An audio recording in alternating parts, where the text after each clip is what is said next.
For the newly indoctrinated, Jim Butcher's The Dresden Files follows the story of a professional wizard in Chicago. We've started our podcast as a way to help break down the series' most important moments, characters, and lore.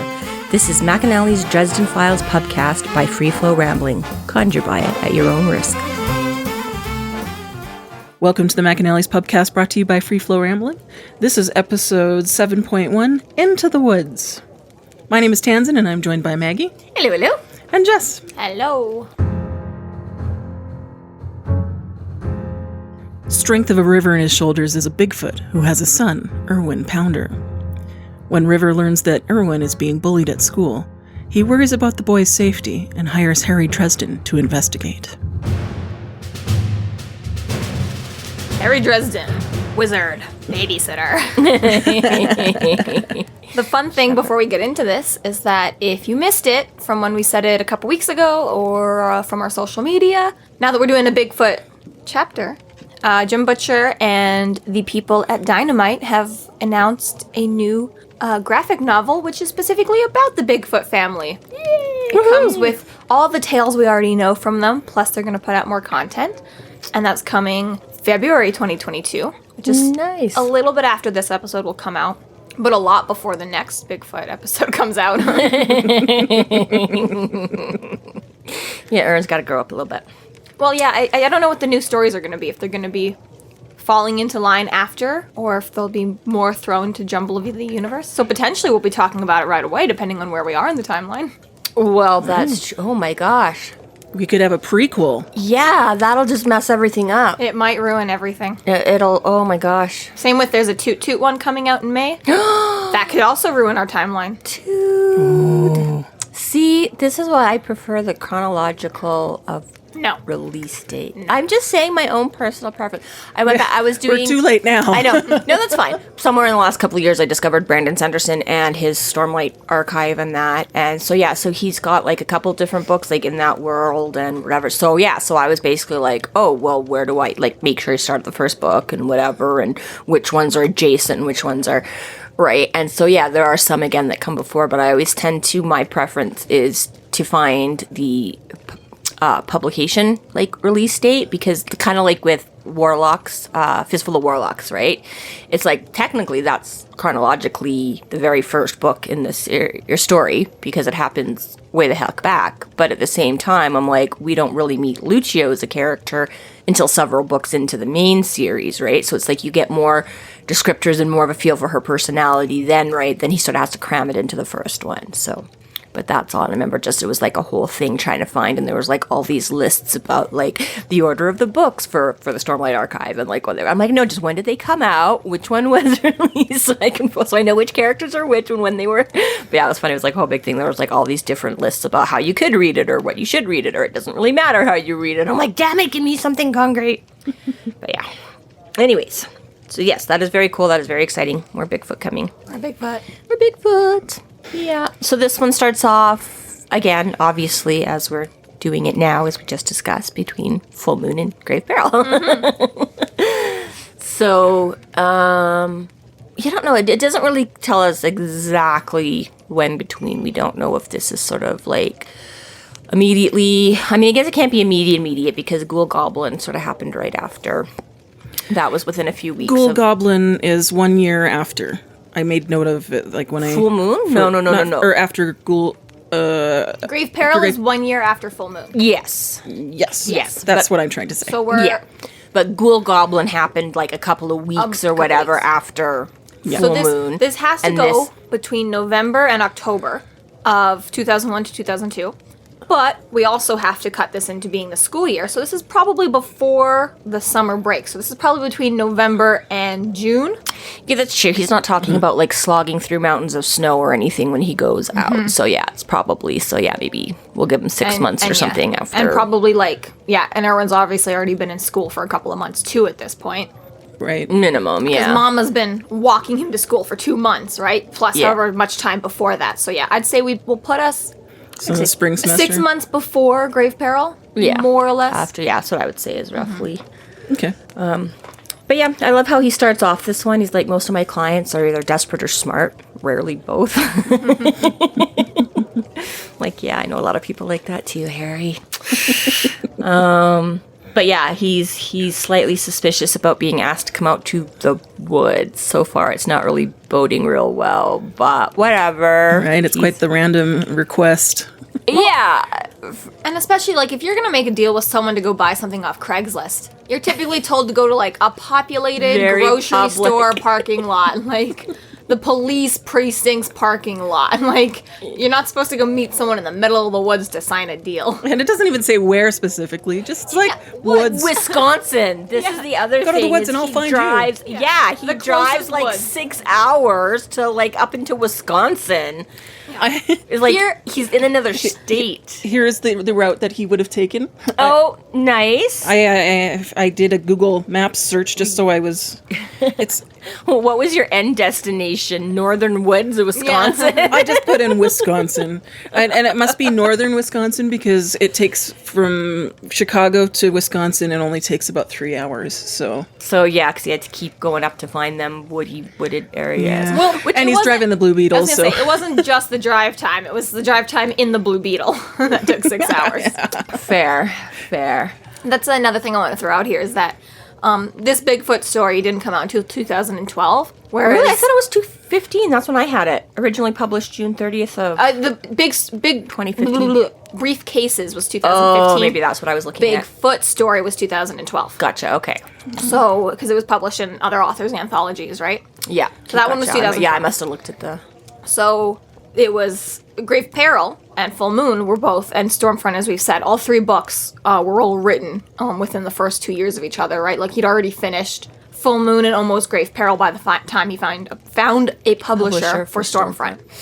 So I can really tell, having read both Bigfoot and Grave Peril within, the same week, that like he clearly, even to throw himself back into this world, went and reread the beginning of his own books, because like some of the language he uses seems like he just like copy and pasted from his original books and like pasted it in. He's like, how did I used to introduce this guy? Before, like, I had to throw in all this other information. And he was like, all right, copy, paste. Oh, yeah, this is how I used to call the Blue Beetle. All right, copy, paste. And then he just, like, changed it a little bit. Like, it totally seems like that. Cause Maybe, that's fair. I the didn't intro really think about... Bigfoot and the intro to Grave Peril are so similar.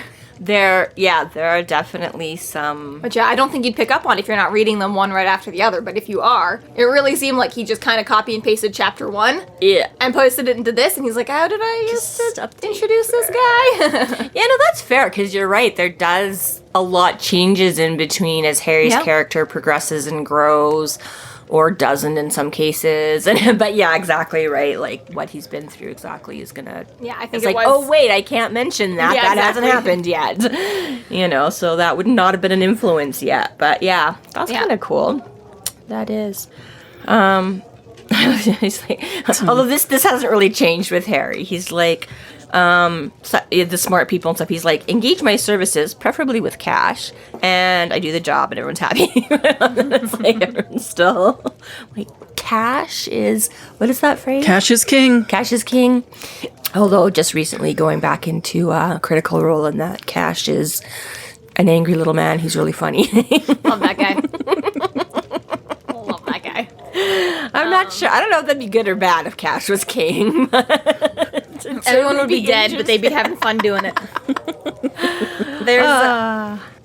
So Harry decides to go to the nearest woods. And here in Canada, for us, like, the nearest woods is, like, we can walk to any kind of park. Like, pretty much every park in Alberta has somewhat of woods. And if you want to get really, really technical, it's not hard to leave the city and find real woods, right? Unless you're in Saskatchewan. Sure. If you're in But Saskatchewan, even they no. have trees somewhere. But having spent a big chunk of the Saskatchewan's summer, about the only part of Canada that does not have there's woods a reason everywhere. that stereotype exists. Let me tell you, people.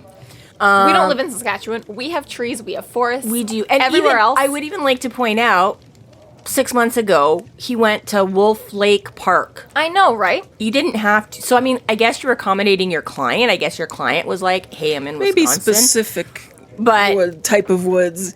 I have to have birch trees there. I don't. I'm sure maybe, it was but- really more just like even like our inner city woods doesn't count. Like it has to be dense, thick Yeah, but like woods. you say, But it's still, I just like my first thought wouldn't be to like cross although 3 states, state lines like to go to the nearest woods. Like I was gonna say, I'm like, yeah, we can just drive a bit out of town, but I guess in all fairness, we can drive for 6 hours and not leave Alberta. I do forget that sometimes too, that like we encompass a lot of space within it. We're not broken down as small as some, and Illinois and Michigan and Wisconsin and all those in and around there. Yeah, it's one road that cuts through. Yeah, but still.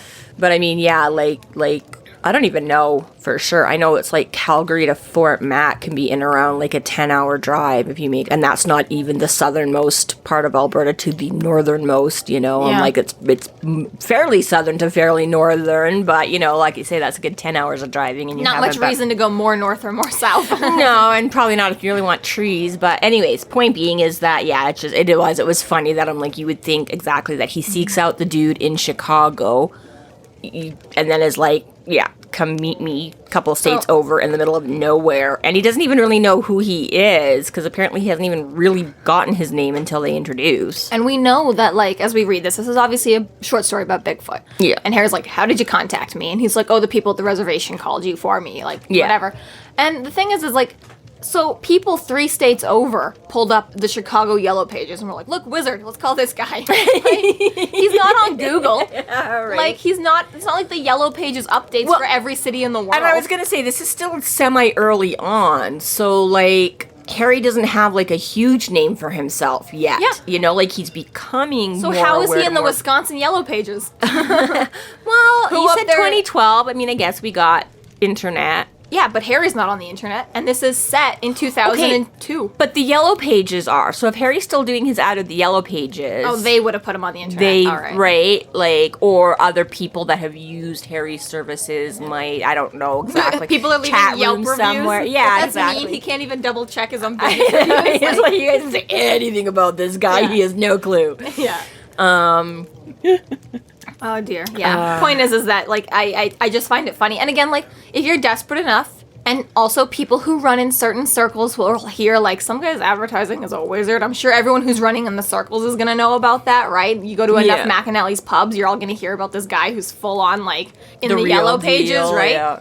But again, this is still so early on where it's like in the books you really get a clear picture of when Harry finds himself on the scene. Not in just I'm a part of the magical crowd the same way anyone is a part of the magical crowd, but when people, there's that shift between people not just like kind of knowing about him and like actually being afraid of him. When he goes from being like an internet celebrity to like a global celebrity kind of a thing, right? Like his name eventually gets power and people know who the fuck this is. Legit and becomes like a household name. And we're not there yet. So it's very funny that, like some guy in Wisconsin was like, hey, there's a wizard in Chicago. Should we call him? I remember Shoulder's like, yes. Even if his wife was the one, or the mother of his child was the one who was like, hey, there's this guy, like, she doesn't have connections to the supernatural, so she wasn't the one who would have heard about the circles either. She could have looked it up. We don't know at this point. I mean, but I know. She got with Bigfoot that maybe she's done a little We don't more. know, but I know. Yeah. Okay. She doesn't have any connections to Jess is king. I know everything. And she doesn't have connections to the supernatural other than her son and father of her child. Yeah. She's not into the scene. She doesn't know the which is people. fair. She hasn't gone into any of that. But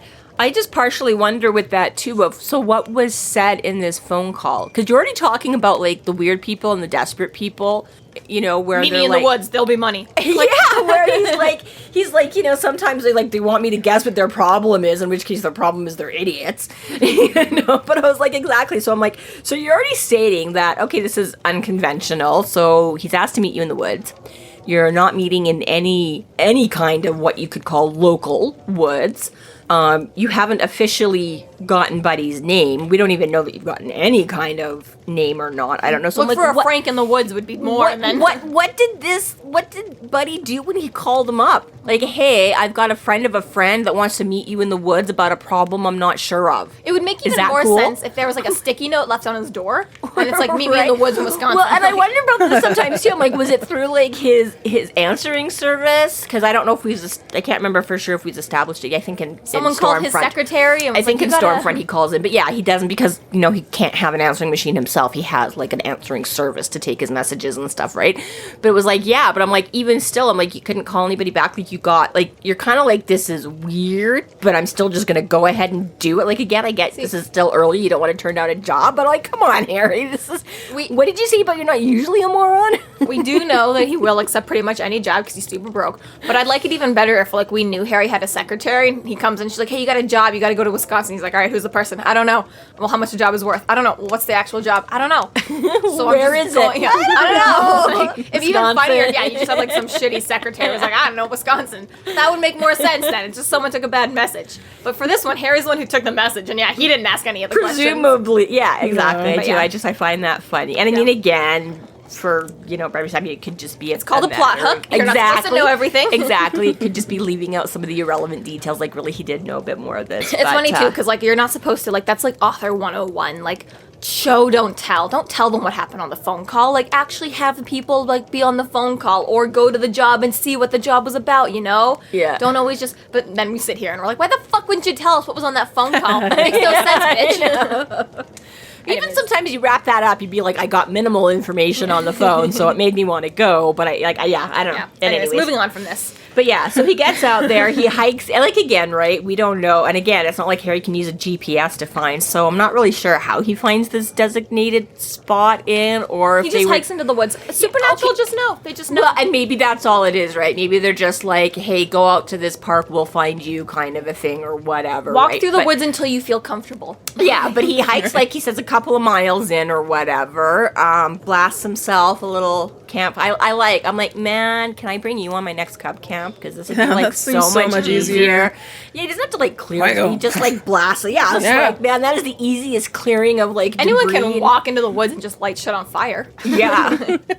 And apparently people were doing that in BC and getting arrested while there was like massive forest fires. So, but yeah, I love that. Yeah, he just like blasts himself a little crater, so it's all just like... Could have been worse. Could have been a baby reveal party. Oh my god, I would so bring Harry to one of those. The awkward. Could you just... Girl, you know they burnt down like all of like California, right? Oh, for the yeah. Baby reveal. Sorry, I was... Don't bring Harry. No, but... Okay, maybe to like a less flammable. But anyways, I just meant it would be so funny just to see him in general, one of those. So Harry makes a campfire. Makes campfire. And he's met by... And okay, so wait, so he goes and he like crouches down there for a while and you're like, oh, okay, I get it. He doesn't really know what he's walking into, so he kind of moves out of the shadows, sees what's showing up, tries to give himself a bit of advantage. And he's like, so, like, you have to be patient. So, I wasn't too worried after the first hour. And I'm like, oh my God. And then he's like, after 2, and I was like, what? Like, okay, so again, later on, as Harry gets busier and finds himself in more and more compromising situations, he mentions actively he does a little bit more to sort of work out, stay in shape, be ready to run away and stuff like that. Hasn't really gotten into a lot of that in the first couple books. Now, we know he's kind of a tall, lanky guy. Okay, fair enough. But still, I'm not squatting I'm lucky if I can squat for like 15 minutes and not be like dying. And I'm just like a middle-aged mother. Like, I'm like, dude, like I get, okay, Harry's still in his 20s here. We're like 26-ish, 27-ish, something like that. But still, I'm like 2 hours to like not move. Drove for 6 hours. You drove for hiked for 2 hours. Well, I was gonna say that might have stretched out your legs a little bit, at least from the drive. But still, yeah. Drive for 6 hours, hike for 2 hours, squat for 2 hours. We don't know it's 2 hours. Yeah, he said he hiked in for about 2 hours. I thought I said a couple miles. Maybe it was just 2 miles. I think it's a couple miles. Yes, because then he runs back out to the car, and there's no way he spent 4 hours. Yeah. So, but still, right? I mean, still a couple miles of hiking, and then just squat. Yeah. Just crouch in the bushes. Yeah, no. Yeah, So this is a long day. You're gonna say this is to me where you pull out some of your magic shit and be like, I cast a spell on my joints. I'm like, I cast a projection of me squatting, and then I went and like Magical hammock. Oh yeah, that would have been so much more brilliant. He should have just projected himself sitting at the campfire and totally hopped into like a hammock or something a few feet back. That would have been brilliant. But yeah, I just don't get that. I'm like, dude, you're insane. I understand what you're saying about, investigators need to be paid, but I'm like, dude, you're just fucking crazy, Harry. Like, investigators still like sit in their cop car and like have donuts. I know, right? So then Buddy finally shows up and he's like, holy He crap. is shook. But then it's funny because then he talks about getting up out of this crowd. And he's like, it's really hard to try and stretch out your muscles after like 2 hours of not moving while still being prepared to like run away. I'm like, so many flaws with your plan, Harry. Exactly. What if this thing had come But like to be fair, snarling out of the forest to eat you, you would have fallen over with pins and needles. how often has we said that Harry's all about like this whole image? Like he's like, wizards have got to be cool, calm, collected. whatever. So it's like, if I die, I die. At least I had the whole image going for me up until that point. Like, some of the things that really he's hung up cool, on are so hiding dumb. in the shadow. I know, but it's just like so funny. I was like, this is not definitely suspension of disbelief. I'm like, And this- even this later is on in the not books too, when factual. Harry's like, I should have bowed right now, but fuck lowering my head to them. Right? It's like, you cared at one point. Yeah. It's like I've learned now. So yeah. So literally, yeah. He's like, and he's like, yeah, and I love you, and yeah. Bigfoot, Big Sasquatch. A big fan? Did you say? I'm a big fan, Mr. Bigfoot. Yeah, right. Yeah, he's just right, just. Every little American boy's dream. Go meet Bigfoot. Right. So I don't know specifically between Bigfoot and Sasquatch because we use the two terms pretty interchangeably here. So I'm not sure if those are both, like, where sort of the origin of Sasquatch. I know Yowie, I'm pretty sure, is like an Australian term for their version, and like Yetis we know come from like the mountains, The like cold the ones. Himalayas and stuff like that. Exactly, yeah. But I was just like, I don't know exactly where, But anyways, on that. Yeah, so I like here, so he introduces himself as strength of a river in his shoulders of the 3 stars forest people. And then Harry immediately goes, hey, River Shoulders. Now, I had again assumed at some point that, he's like, you can call me, or maybe this was the name given on the phone message. Maybe he had that much, and this is just Bigfoot sort of properly introducing himself. I don't know. But I was just like, he just randomly designates to call him, like, River Shoulders? Yeah, it's rude. Yeah, I was like, most people are like, can I call you Maggie? Or can I, you know what I mean? Like, if you've given a full name or something like that, it's either you're like, but, Princess Angelina Contessa Francesca Banana Fesca the Third, but you can call me Dot. I think I might have missed one in there, sorry. But, yeah, so I just found that kind of funny that he wasn't like he just Harry meets instantly- this Bigfoot for the first time. He's like physically very imposing and impressive. You're worried about getting limbs torn off, and then you're like, okay, hi, how are you? I'm Harry. And you're like, I'm just gonna call you River Shoulders. I'm like, but whatever. Yeah, he does throw Dresden a retainer of a golf ball-sized nugget of gold, Yes. which is just mind-boggling in itself how much money that actually in current Yeah, I had issues with this too. because I did a little bit of calculation, Okay, what did you come up with? and now for sake of argument the physical size of the ball is going to be about 4 to 5 troy ounces. So a troy ounce, and at least silver, You went a lot more technical than I did. is like about an inch in. She's making diagrams with her fingers, I people. am. It's about an inch and like an eighth. So is eighth this of an like a inch. 3D dimensional weight? Yeah. Is what? Okay. So I've seen a troy ounce before and it looks to me to be about 4 or 5 of those, and that's underestimating as far as I'm concerned. If it's the size of a golf ball, Yeah. because that's much more round and filling in. So I'm using rectangular shapes to equate it. But I said no math on this podcast.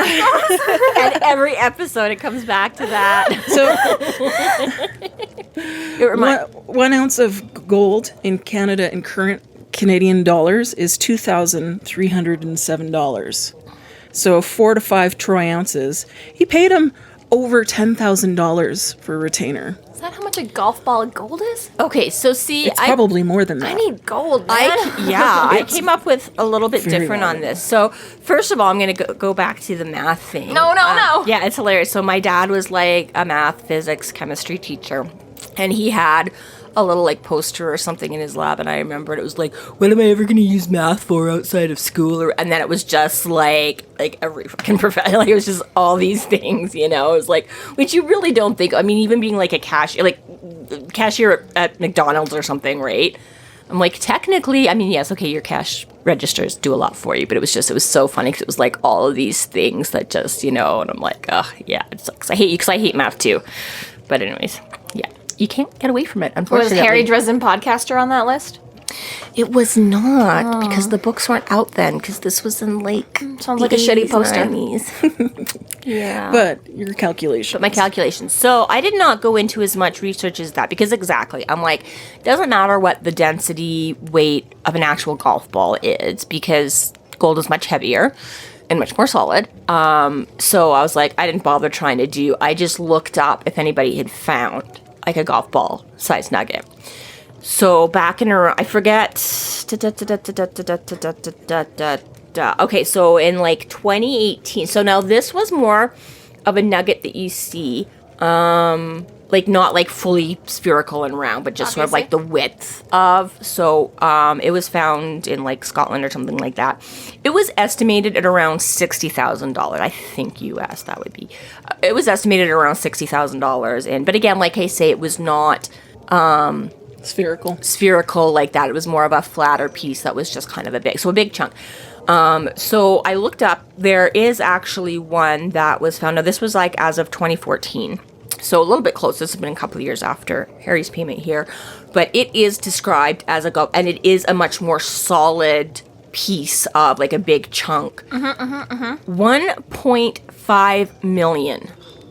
Right. So yeah. So anywhere mine is between grossly 6,000, underestimated. 10,000, or 1 point. So I'm like, first of all, I should have solved Harry's life for a while. This is my point. What the fuck did you do with that? First of all, everybody on like every iteration of Gold Rush would be so jealous, because my boyfriend watches a lot of these. We watch Gold Rush, and we watch like Bering Sea Gold, and we watch the Australian one. I didn't realize how, I thought gold was like $500 for like, you know, a piece of gold. Like, this is not It's like, literally millions. it's $2,000 an ounce to get a piece of like a coin that's the size of your pinky. A I coin. need motherfucking gold. Yes, this is why. And if you watch these shows, you'll learn a little bit more about where and where not to go. And it really is kind of interesting about how they mine here in like the is Yukon and Alaska on those shows. and out in Australia. Very different methods. But anyways, yeah. So this is the thing. Exactly. So you hear them talking, you see them sprinkle out like these little shavings of gold. And all of a sudden they're like $30,000. And you're like, what the ever Just thinking every time I've ever had, what's that, a vodka that has like gold flakes in it and stuff like that. I gotta start collecting that shit. Right? Yeah. Start collecting all of it. But anyway, anyway, 18th birthday, I got like a chocolate bar covered in gold dust. I should have been scraping that off. Right? But yeah, but this is my, I'm like, this should have been like at least, like, say if we go down the lower end of the scale, say somewhere around the $10,000. I'm like, that easily should be like a year's worth of expenses for Harry, especially the way he lives. Like, we know he's not going to jump out and buy a mansion for himself. So you're going to stay in your little basement boarding house, right? But again, just some magical gear. I just could some just see him meals. just like this is throwing it down in the basement and forgetting about it. This is possible because we don't he really. He emptied his pockets in the basement one time, and then spoilers, but his house has been burned down 8 times since then. He's like, "Where did I put that gold nugget?" Which really, I guess I don't know if your house would burn hot enough to melt it much. He put it down on his coffee But I was table, gonna and say, Mr. like- bounced it off Is somewhere. this like his retirement fund or something somewhere? He's like, I'm just gonna put this aside as it is, because when things get really bad and things keep getting worse and worse and worse, and he's like, but not yet. Is it gonna get worse, or is this it? Is this now? Do I spend this 7th level spell slot now, or am I going to need it in 2 more moves? As we say here too, is this moment goes on when, you know, Bigfoot, he gives him the piece of gold, and he's like, my son is being bullied, or no, he's like, there's an issue with my son. I want you to solve it. Here's the money for it. And Harry, clearly having much better understanding of gold than I do, because I would think I'd be handed like $500, and Harry's like, oh, you just handed me like $50,000, gives one of the nuggets back. Well, he just refuses to get. He says there'll be another one when the job is done. Yeah. But he only takes one for payment, right? Yeah. Which, even beforehand, I'd be like, Harry, like, he decides in the moment whether or not someone is good and bad. Like, Harry, like, in this moment, and I can understand now that I hear about gold, because originally I thought it was like a $500, you know, retainment or something like that. I'm like, yeah, take the 1,000. Right now I understand it's a little bit bigger than that. There's times when Harry works with people, and he's like, yeah, like, Marcone, you gotta pay me like $8 billion a minute if you want me to do something for you. Yeah. But other guys is like, I'll do it for like a burger at Max. And it's just like, I get that too. Like you say, sometimes like when it's like you know, the single mom down the street or something like that. Like, even fine if we go into like Helena Pounder or something, that's fine. She's got a regular, I mean, some archaeologists I think do fine. I'm guessing it's probably not always a multi-million-dollar industry for every, right? If she was just paying him, I could be him like, oh, you know, that's enough, whatever. But it's like, obviously he's like, here, we know all the best spots before you pale white faces even got here, and there's more when you're done. Like, he can Let me just say it. this. Beginning a Stormfront, the only money he makes off of any of that is from the retainer from Monica and working for Murphy, right? Yes. Both of which, I mean, maybe from Monica he got a little bit more money there, right?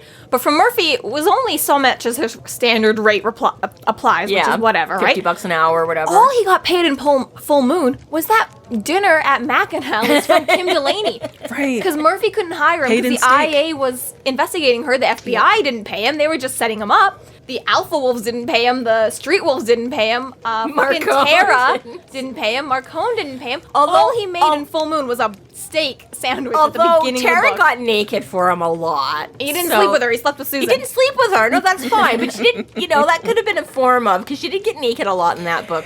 He got a leather jacket. delicious. The deal. I will say after the fact, though, once cleared, Murphy might have been able to pass him a few bucks afterwards. But Maybe, but my point being point being exactly is that, like- yeah, basically at the time on the books was, yeah, like you say, a steak dinner. So even if we're looking at this, like, to have gone roughly an entire year only making some shitty money, and then you suddenly have, like, let's put like a $60,000. I'm gonna say he job right knows here, too, like- because he's like, it was worth a lot, right? So again, Harry might not You know, must but you understand that this is good. Yeah, right. He has an idea. This is several thousand to million. You know what I mean? I'm like, But still, my point is that it's very funny that Harry just in this moment, random guy in the middle of the woods, sure, Bigfoot, pretty cool, but he's just like, all right, you That's and me good good. enough. Yeah, I don't need anything more from you. yeah. Like, you don't know this guy. But that doesn't. No, you don't. But that again speaks more to Harry, right? Which Harry is my point. more- That's Harry. He decides in the moment whether or not you're going to be his best friend or not. Well, okay, but even still, even initially meeting Marcone, he knew who Marcone was, and Marcone is like, "Oh, what's your standard rate?" And he's like, $50 an hour plus expenses, and he's like, "Oh, so like a full day or whatever it was would be like 1,400," and Harry's like 1,250 or whatever, like Yeah, you know true, what I mean? true, Like true. Harry is honest that way, and Harry's like, "I don't want to be." You know, I mean, more so maybe even in Marcone's case, because he's like, Don't piss off the gangster. don't piss off the gangster, but I'm not going to be indebted to you for anything. You I'll know what I also mean? To be throw like, out- well, I overpaid you. You owe me 2 extra hours. But you know? as far as supernatural legends go, Bigfoot is very neutral. Like, there's no bad stories of Bigfoot. Like it's not like, oh, little children are disappearing from their beds all every night, and that's how parents scare their kids. Like, Bigfoot has pretty much always just been like, kind of like the Loch Ness Monster. Like, Hey, we look, something wanna big just see walked it. through the His woods. financial advisor? Yeah, like we just want to see him. Like, we don't Yeah. have like he's not like stealing children out of beds. He's not like, oh, like Yeah. people disappear in the woods I and we think never there's- see him again, and it's well, all blamed I on think Bigfoot. there are some of that, but much less. Yeah, he's not quite the big, It's huge much more though. It's boogeyman just like a of other- cryptid. Like we just Yeah. want to see it. We just want to see the Nessie. It's not like she's like we've got tales that she's like terrorizing our boats and ships and Yeah. fishing. It's just like we just want to big see mystery around. Yes. The bee guy. Yeah. But anyways, yeah, I thought that was a Yeah. whole big. I'm like, Harry, you should have been. And again, living as frugally as you do. That's another thing. Like, how much are these magic things that he's buying? Because like for him to have gone through that much money in such a short Well, amount some of of time. it too, because I mean, he again. And yes, I'm sure he owes a lot of money to Mike at this point. I'm sure that was at Mike least the mechanic. 10. At the very least, he gave 10K on the Beetle. Finally, Right. just paid up his Right. full debt. But this is the thing, and especially since Harry is part of this, like he himself is obviously not best friends with everybody on the council, but he's a part of the council. He's aware of the council. He was raised after a point within the council.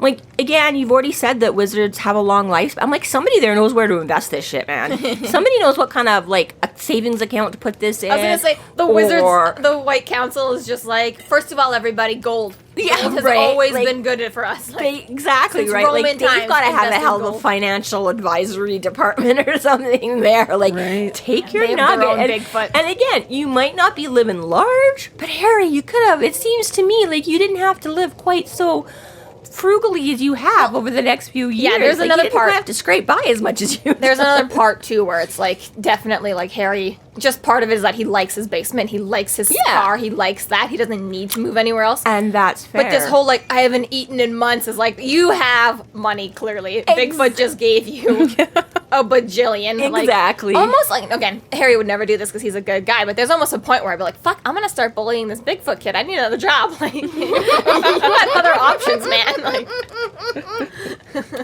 Hey, Rev.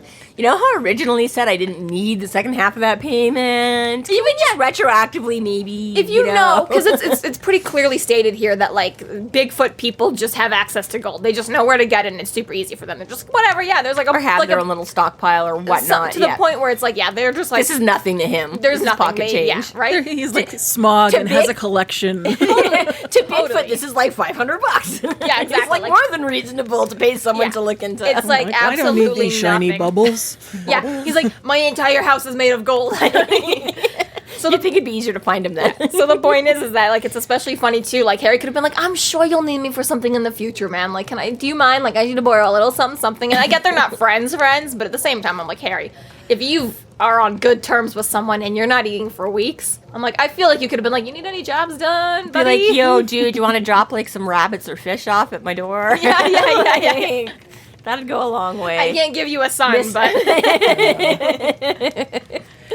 Which is kind of interesting, that whole thing, too, because I think... But just, I mean, yeah, and that whole just kind of funny where Bigfoot's like, are you done? Like... It's like, I don't know what he thought. I'm like, again, it could just be average politeness, whatever. But he's like, you've been squatting there a while. Like, are you good, dude? Are you all done? Like, I didn't want to interrupt, but... Oh, I never took it that way. That's funny. It's like, I'm guessing not. I think Bigfoot seems a little more classy than that. But at the same time, right, it's just like, are you done over there? Like, we got things. But yeah, but then he's like, dude, like, you're fired. Harry's like, oh, yeah, shit. I don't know if we've really... I think... As far as this now being the first time we get to it. Yeah, I think this is like the first time I think there's sort of an emphasis put on the whole hospitality and the host and guest kind of a thing. And again, in the natural order of the original books as they were written, that, you know, comes up in other places. But yeah, I just thought again that whole, he's like, right. And then like literally like runs back out to the car, which I was like, again, a couple miles is not that far, but... Again, right? Like 4K, like 8K, you just went and ran to get like a couple cans of Coke and half a can of Pringles. It helps to emphasize just how, first of all, important supernatural hospitality rules are, and how much he didn't realize this was going to be a supernatural thing. Like, he really was expecting just to meet with some random creepy guy in the woods. Yeah. Which really, like... Bigfoot is the absolute best case scenario for anything that could have done in this woods. But, like, again, you're expecting Joe Blow in the middle of the woods. Like, what kind of job did you think this was going to be? Like, I almost feel like Harry was going to meet up with a guy and then decide, like, I'm just going to kill this guy and leave him in the woods. This job is insane, and this guy should not be allowed to be back on property. Yeah. But it almost seems like Harry was like, I'm going to go meet with a weirdo in the woods, and I'm going to kill him there. I know. It's like, just, if he's that far gone, we're just going to pretend this never happened. Yeah. So anyway, so this is when Bigfoot says, he's like, listen, there's a problem with my son. Thanks for the Coke, thanks for the Pringles, go help my son. Yeah. And he's like, I don't really know. He's like, his mother can tell you more. And he's like, oh shit. He's like, no, she's not here. He's like, she's in Chicago. Mrs. Bigfoot, like, holy. Not to mention baby Bigfoot, because he already asked him to his son. Yeah, but yeah. And then he's like, no, she lives in Chicago. He's like, what? He's like, yeah, she's human. Who was Scion? Yes, because okay, I actually do want to talk about the Scion thing too, real quick, because this is honestly the best part about supernatural books, is that it's like, humans are so freaking vain. Because it's like, if you believe in the supernatural, as like a regular human being, us in this room, if you believe in the supernatural, things are obsessed with humans. Like, things thinks that humans are so cute. Because, like, monsters always want to sleep with humans, and, like, gods always want to sleep with humans, and, like... supernatural things just always want to sleep with humans. Like, there's all these half-breed children running around everywhere, like half monster, half god, half this, half that, right? But if you don't believe in the supernatural at all, we write about ourselves like, oh, gods always just want to sleep with us all the time. We've got half-dead children everywhere. Oh, monsters just always, they're obsessed with us. They always want to sleep with us. Like, vampires, monsters, Bigfoots. Like, we just write so much content about, like, everything wanting to sleep with humans. We're so vain about it. Okay, well, there's a couple of takes you could have on this. So there's... First of all, the fact that the humans won out and are the most prevalent species. So, again, right? Like, apparently there's not as many Bigfoot running straight around. Straight up gods. Like, but there's I mean, if you go back to Greek mythology, yeah, there was a whole big thing about them, like, creating the mortals and doing and the whole and passing on and if you believe in the gods, it's because... we put it on the gods, but if you don't believe in gods, then we're just giving it to ourselves, like... Okay, but then, so my flip side to that would just be like, okay, but we're obsessed with the supernatural. Like, again, even if we don't believe in it, we love our stories about where, right? So I'm like, again, as much as we want to fall in love with a vampire or have cute little werewolf babies, doesn't it make sense that the werewolves would be just as obsessed with us and be like, I want to make cute little human babies? Like, Which is why I'm thinking if it's like straight up real, like if there really are monsters running around, I'd be like, no way, get away from me. It just depends. There's some on really who's- bored people out there. Yeah. Well, okay, Which you is know why it's what? so much- There's a lot stranger fetishes out there, I suppose, when you get right down to it. Then not Then judging. monster funking? Funking. Delete that. Then monster fucking? That's a pretty popular one. I don't know. There are necrophiliacs out there. Vampire.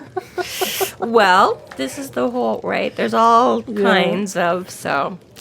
I don't know, but yes, I think it's pretty safe to say though that as a population, that humans are pretty vain. I think that's So Dresden meets up with Dr. Helena Pounder, a very tall woman of 6'4" and quite strong appearing.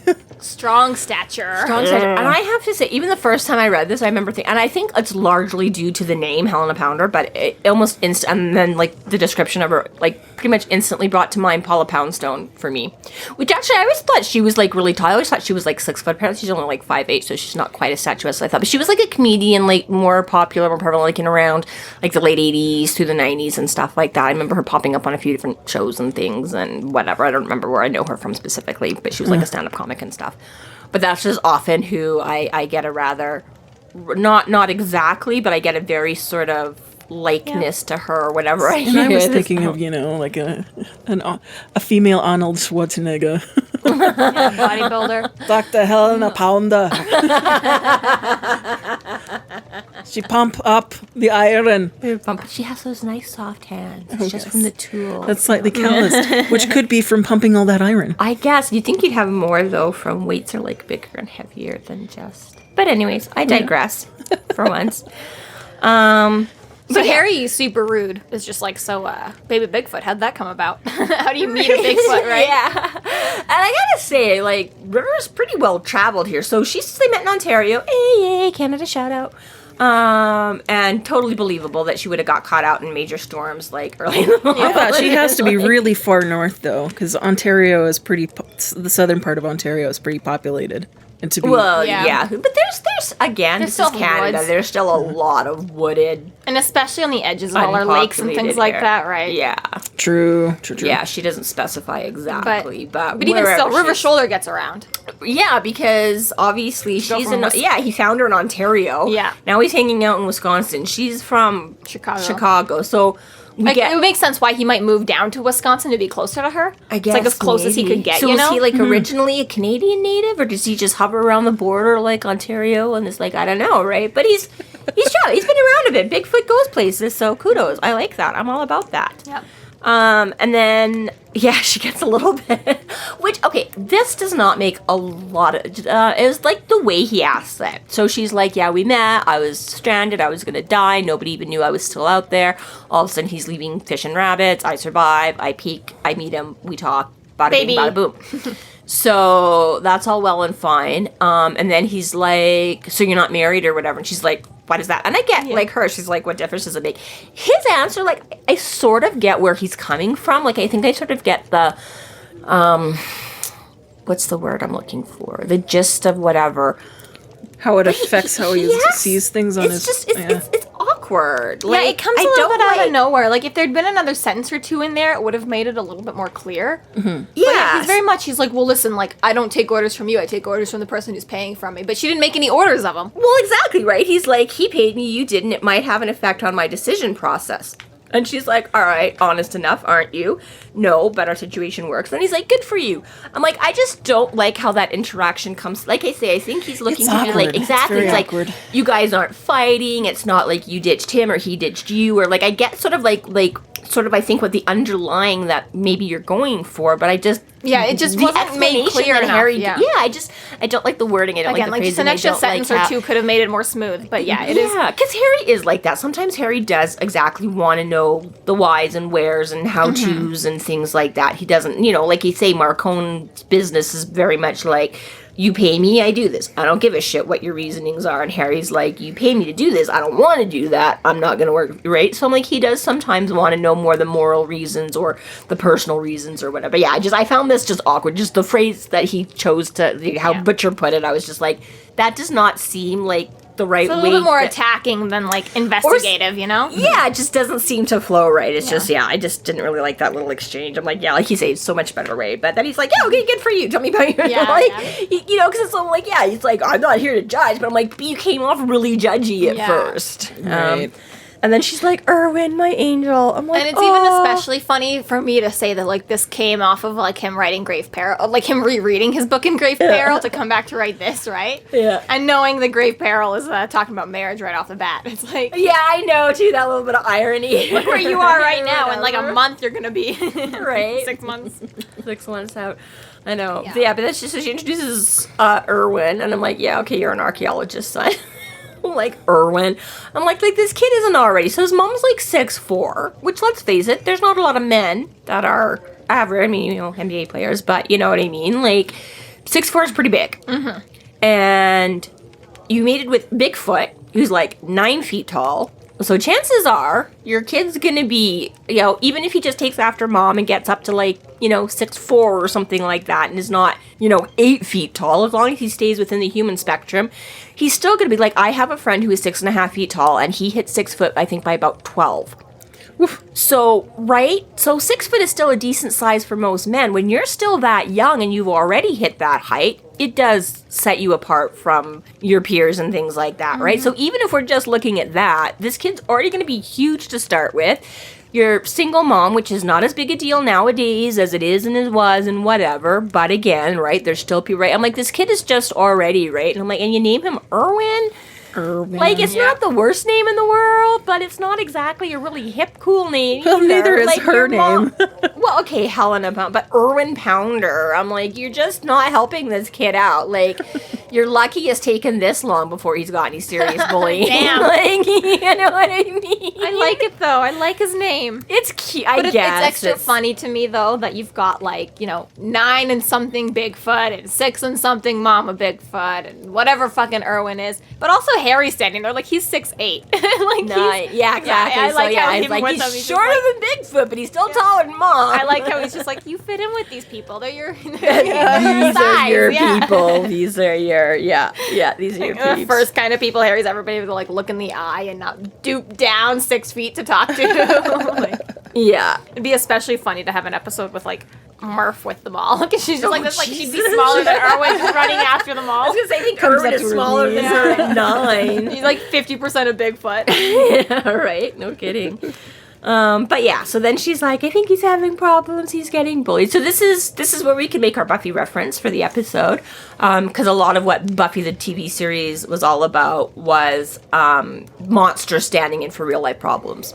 Right, so it was like, you know, when you're battling, you're fitting in with your peers. It's like, you know, whatever. It's right, and like the whole thing with her and Angel, right? It was like, oh, they finally sleep together, and then he like literally turns into a monster and you know, it's that whole metaphor for, you know, the guy in high school who's like, no, sweetie, I really, really love you, and you finally sleep with him, and then he's like, yeah, okay, babe, later, see ya, and you're like, whoa, what? And you know what I mean? So it's like, yeah, but I'm like, I kind of like feels like that motif here, kind of a thing, right? It's like you're getting bullied, but you're getting supernaturally bullied, so it's different and it's bigger, and we can deal with it in a different way, but it still relates to what we all have gone through or where we've all been or whatever. But I was gonna say, I love his, like, because yeah, she's like, I don't know, like, he's not telling me anything about it, and he's like, oh yeah, and she's like, what do you mean? And he's like, oh yeah, it's another kid, right? And she's like, what, how do you, and he's like, I love this line, he's like, I have the advantage in as much I've actually been a grade school boy before. So it's like, you know, it's like, well, she doesn't quite have the same experience because the female side of things, our bullying can be different, it can be whatever, who knows what her normal childhood was or wasn't like, right? Bigfoot obviously was never right. So it's like, I love that Harry's in that, like, I fit in with you. We all have the same, but I have a slightly different perspective because even Dad doesn't have, like, Dad's a boy, I'm a boy, Irwin's a boy, but, you know, it's like, you went to school, but you're a girl. He's a boy, but he never went to school. But yeah, I love that. He's like, I have the advantage over you guys in as much as I've actually been a grade school boy. And a bullied one at that, which sounds And a bullied one at that. And he's going to be a snitching, tattling pariah. But yeah, exactly. So I kind of like that Harry's like, yeah, I got where this is going. Well, and I like that comment about the financial advisor. I blinked. Wait, Bigfoot has a financial advisor? Who? Like Nessie? Don't be a child. I know. So yeah, so he's like, I don't know how I'm going to help you. And she's like, oh, don't worry. We've got you going in undercover as the janitor. I'm Yeah. like, what? But okay, but yeah, exactly. And so he's like, wait, what? But I like, this is a nice little explanation for her and how this all fits in and how, you know, like, Bigfoot was able to contact Harry and stuff like that, right? Like, the native population helps, you know, us with, or the Bigfoot population with the everyday, you know, make a phone call, pass a message, whatever. And in return, we help them out with, which is kind of medicine and education and financial, and I love that. I'm like, so you're financial advisors to them, but River's financial advisor is a human? Like, wait, Yeah. which? Or, although I guess we don't necessarily know. But anyways, it was just funny. But yeah, I love Well, you wait, know, wait, there can be, you know, knowledge you learn from living for forever and knowledge that you have by just having access to a computer. Yeah. Well, exactly. But yeah, I love like the Loch Ness Monster. Book smarts or wood smarts? But yeah, I do like Helena too. She's just like, don't be a jackass. Like, well, it's Bigfoot. Everybody must be, you know, yeah. Grow up, Harry. Grow up, Harry. It's a jackass. I love it. This concludes our episode 7.1, Into the Woods. Thank you for listening. You can find us online at freeflowrambling.com and McAnally's.ca. There we have links to our other podcasts, social media, and other fun tidbits. Please subscribe if you like what you're hearing, and please consider supporting us through Patreon to keep the magic alive and to see more content. We are Free Flow Rambling. Conjure by it at your own risk.